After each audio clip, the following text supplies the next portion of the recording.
pujian bersyukur hanya bagi-Mu Tuhan. Bersyukur pada hari Bapa kami boleh memberikan setiap pujian dan penyembahan kami di hadapan Tuhan. Biarlah setiap penyembahan Bapa semua mulia hanya Bapa. Tuhan Yesus yang baik, orang hamba-Mu yang akan menyampaikan kebenaran firman-Mu dengan setiap apa yang disampaikan. Boleh berkata-kata dengan baik Bapa, dan saudara-saudara supaya bisa mendengarkan setiap firman yang bisa saya sampaikan Bapa. Kau berkati kami Bapa, urapi kami dengan kuasa Roh Kudus. Di dalam nama-Mu kami berdoa mensyukur, haleluya, amin. Shalom bagi kita semua. Shalom. Saya percaya bahwa saudara yang di tempat ini diberkati oleh Tuhan Yesus. Amin. Pasti hari ini benar-benar full puasa ya. Gak ada yang bolong-bolong setengah-setengah makan. Gak ada kan? Gak ada. Periksa dulu. Yang loyo. Yang mulai loyo. Belum. Gak ada yang merasa di sini karena puasa imannya kayak merasa capek gitu. Nggak ya? Tidak ada dusta di antara kita. Amin. Langsung saja kita akan membuka firman Tuhan kita yang terambil dari Yohanes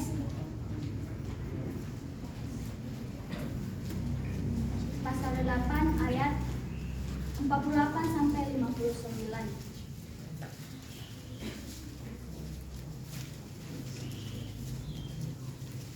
Kalau sudah menemukan, katakan ini dia. Ini dia. Kita akan membaca secara sponsoria. Saya ayat pertama, Bapak ayat selanjutnya. Di atas judul perikop, Yesus sudah ada sebelum Abraham.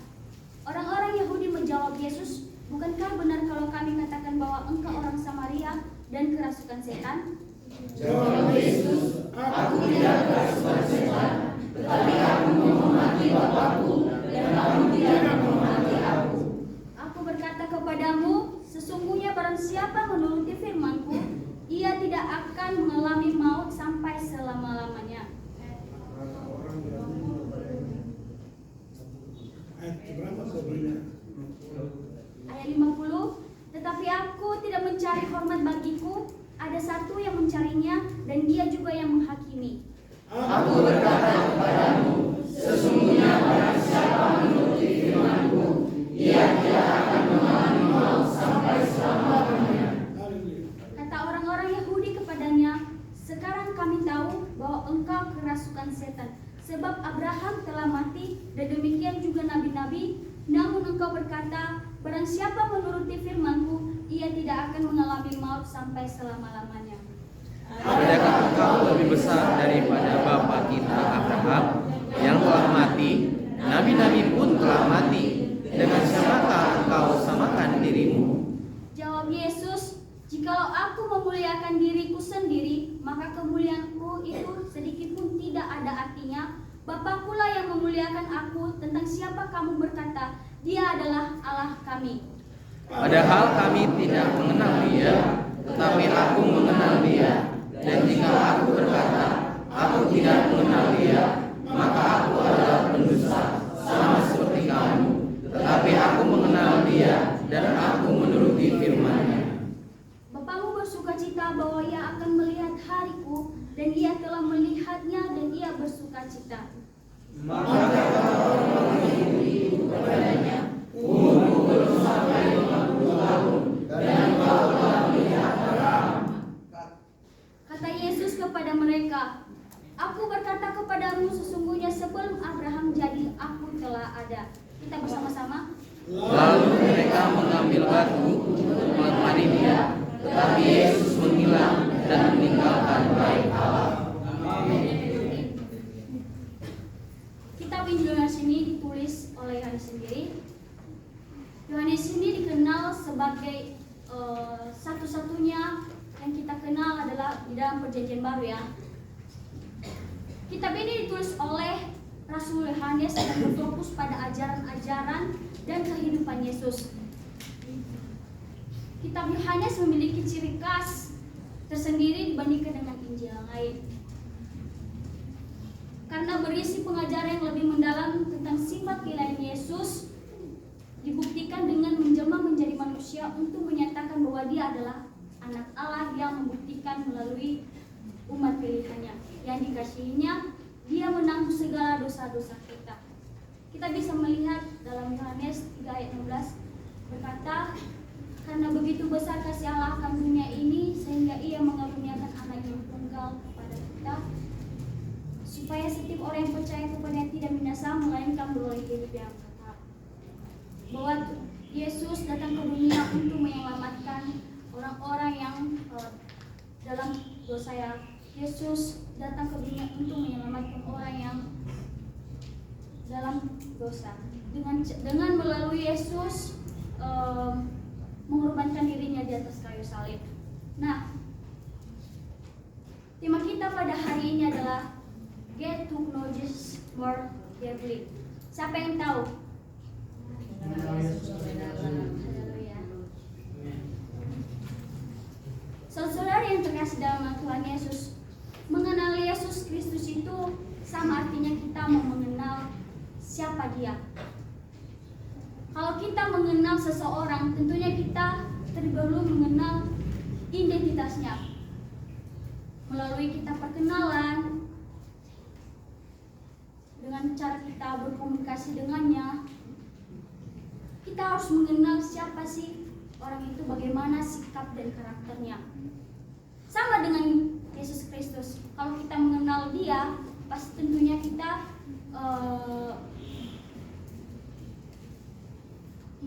mengenal Dia sebagai bahwa Dia itu Allah yang kita sembah, Yesus yang kita sembah.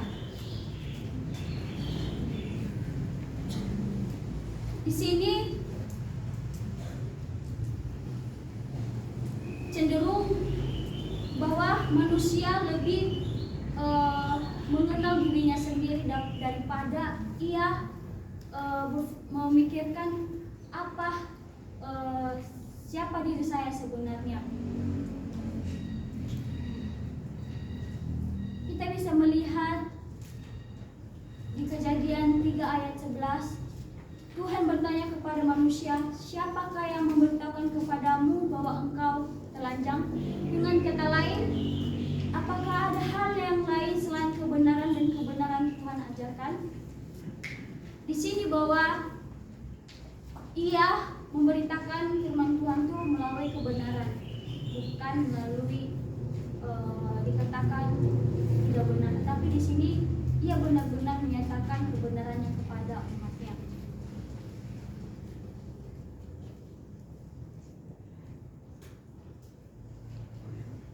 Di ayat yang barusan kita baca pada hari ini, mengenal Yesus lebih dalam.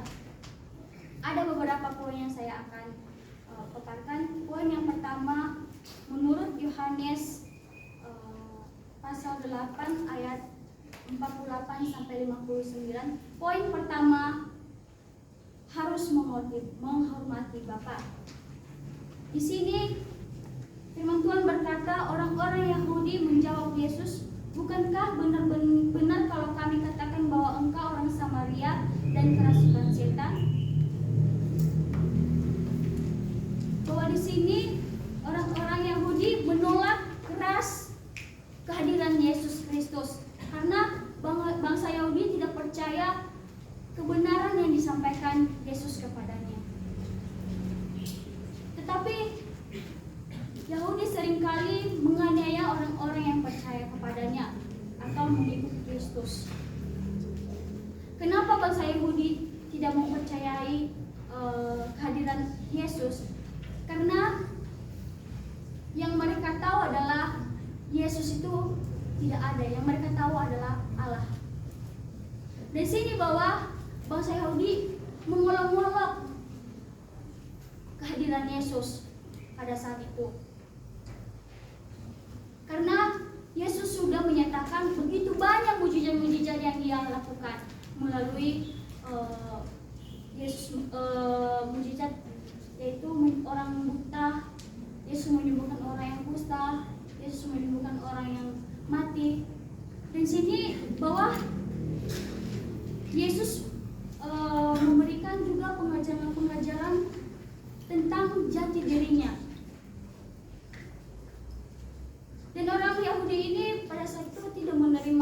pengajaran Yesus yang disampaikan kepada bangsa Yahudi, karena pengajaran yang disampaikan Yesus hanyalah omong kosong atau bisa dikatakan sia-sia. Begitu juga dalam kehidupan kita. Kalau kita menghormati Bapa, berarti sama dengan kita menghormati ayah dan ibu kita ya. Iya yang benar ya. Benar. Kita akan menghormati ayah dan ibu kita sama bapak kita. Kita kalau orang tua kita menegur kita, pasti kita mau mendengarkan perintah-perintah mereka.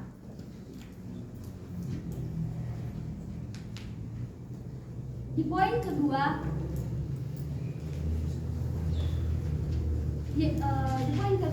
mengenal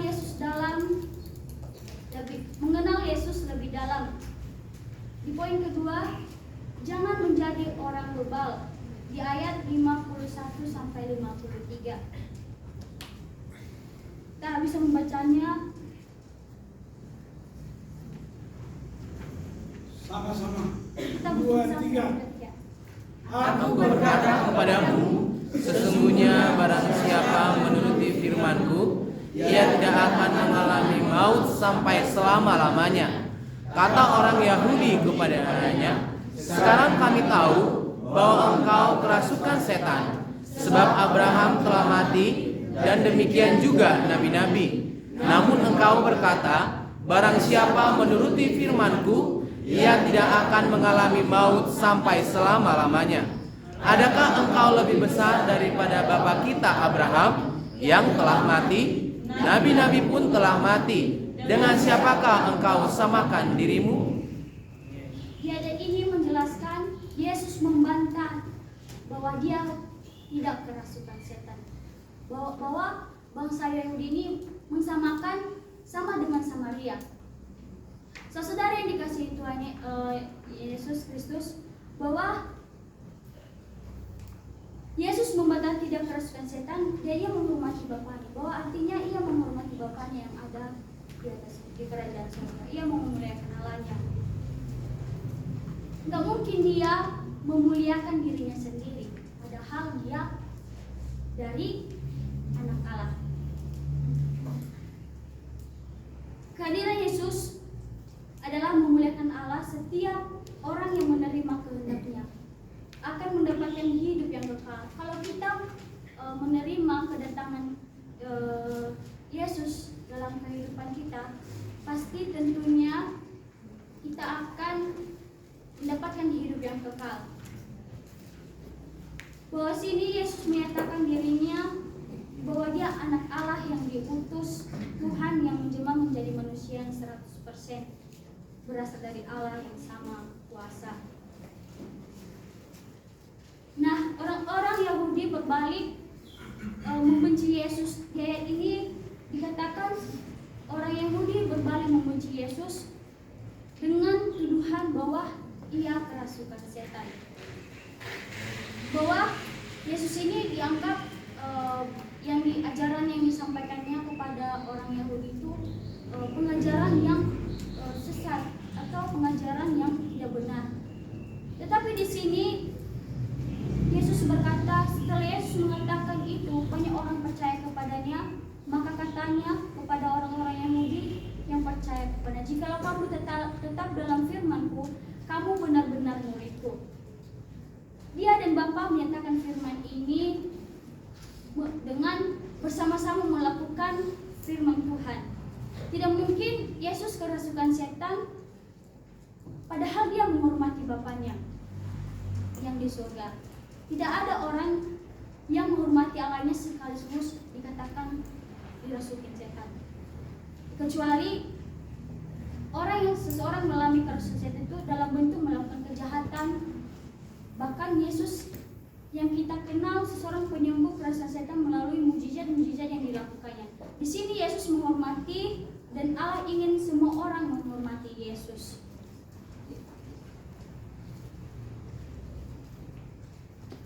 Di poin ketiga, menurut Yohanes pasal 8 ayat 54. 48 sampai 50, Di poin ketiga itu harus memuliakan Allah. Di ayat 54 sampai 56 kita sama-sama membacakannya. Yohanes, jawab Yesus. Jikalau aku memuliakan diriku sendiri, maka kemuliaanku itu sedikit pun tidak ada artinya. Bapakulah yang memuliakan aku.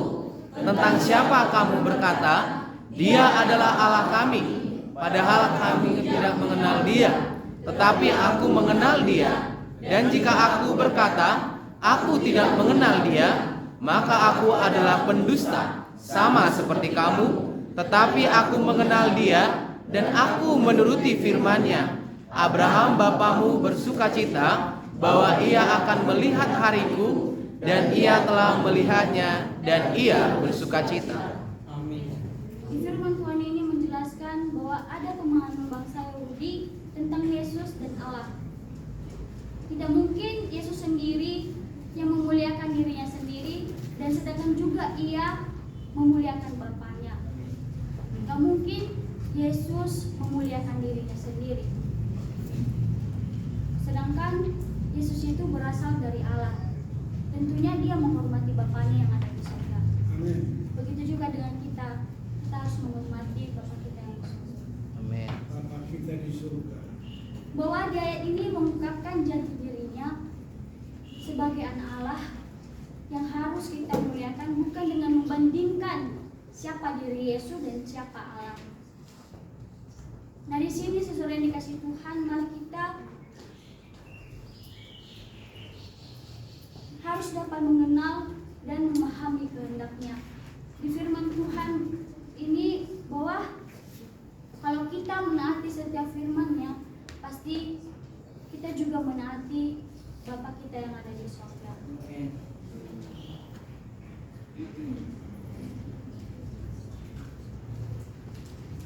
Di poin yang keempat, menurut mengenal Yesus lebih dalam, Yohanes pasal 8 ayat 48 sampai 59, poin yang keempat itu umur tidak menjadi patokan dalam mengenal Tuhan. Di ayat 57 sampai 59 kita bersama-sama membacakannya. Maka Orang Yahudi itu kepadanya, umurmu belum sampai 50 tahun, dan engkau telah melihat Abraham. Kata Yesus kepada mereka, aku berkata kepadamu, sesungguhnya sebelum Abraham jadi, aku telah ada. Lalu mereka mengambil batu untuk melempari dia, tetapi Yesus menghilang dan meninggalkan bait Allah. Nah, di sini bahwa di ayat 57 dikatakan, maka kata orang-orang Yahudi itu kepadanya, umurmu belum sampai 50 tahun dan engkau telah melihat Abraham. Sesaudara yang dikasih Tuhan, bahwa Yesus sudah ada sebelum Abraham. Dia sudah jadi. Tidak mungkin Yesus menyatakan dirinya kalau bukan Bapaknya yang mengutus dia. Bahkan di sini Abraham sangat bersukacita karena kedatangan Yesus Kristus. Kita bisa melihat hari-hari kedatangannya. Tetapi orang-orang Yahudi di situ di ayat 59, lalu mereka mengambil batu untuk melempari dia, tetapi Yesus menghilang dan meninggalkan bait Allah. Nah, di sini orang-orang Yahudi melempari Yesus dengan batu. Bahkan di situ Yesus dipandang benar-benar yang terhina gitu. Sehingga Yesus itu pergi, bahwa orang Yahudi di situ menyatakan bahwa dia itu anak Allah. Saudara yang terkasih dalam nama Yesus Kristus, bahwa mengenal Yesus lebih dalam artinya kita mau bersekutu kepada Tuhan, mau mengenal Dia lebih dalam lagi, memberikan hati kita kepadanya. Jangan karena kita mengenal Dia, kita mau jauh dari Dia, kita kekurangan bersekutu kepadanya, menyembah Dia, kita harus mengenal siapa Yesus sebenarnya. Aplikasinya dalam kehidupan kita, poin pertama itu harus menghormati bapaknya, ayat 28 sampai 50. Yang kedua, poin kedua, jangan menjadi orang beban, ayat 51 sampai 53. Ayat ketiga, harus memuliakan Allah, ayat 54 sampai 56. Poin keempat, umur tidak menjadi patokan dalam mengenal Tuhan, di ayat 57 sampai 59. Kesimpulan dalam kehidupan kita, seringkali orang-orang Kristus tidak sepenuhnya mengenal Yesus dalam kehidupannya. Itu disebabkan karena seseorang tidak menghadirkan Yesus dalam kehidupannya. Tentunya dalam menjalankan setiap kehidupan, setidaknya kita meluangkan waktu untuk mengenal Dia dengan cara melakukan persekutuan doa dan kebenaran firman Tuhan. Yesus sendiri juga mengalami banyak hal yang dilakukan bagi kita, termasuk Yesus memberikan dirinya untuk menebus segala dosa-dosa manusia melalui darahnya yang mahal. Baik, dua penutup saya serahkan kepada Pak Iman. Kita berdoa. Terima kasih Tuhan Yesus buat segala anugerah kebaikan-Mu dalam kehidupan kami. Terima kasih buat kebenaran firman-Mu yang boleh kami dengarkan pada saat hari ini. Biarlah Tuhan kiranya Engkau yang memberkati anak-Mu ini Arlina dalam setiap studinya, dalam setiap pelayanannya. Tuhan yang memakai dia dengan luar biasa. Apapun yang menjadi cita-cita harapannya Tuhan, Engkau yang menopang dan menolong dia, memberkati dia. Terima kasih Tuhan Yesus. Kami menyerahkan semuanya dalam tangan pengasihan-Mu. Dan kami sudah selesai mendengarkan firman-Mu, tetapi Roh-Mu yang senantiasa bekerja dan berkarya dalam kehidupan kami. Dalam nama Yesus kami berdoa. Amin. Amin.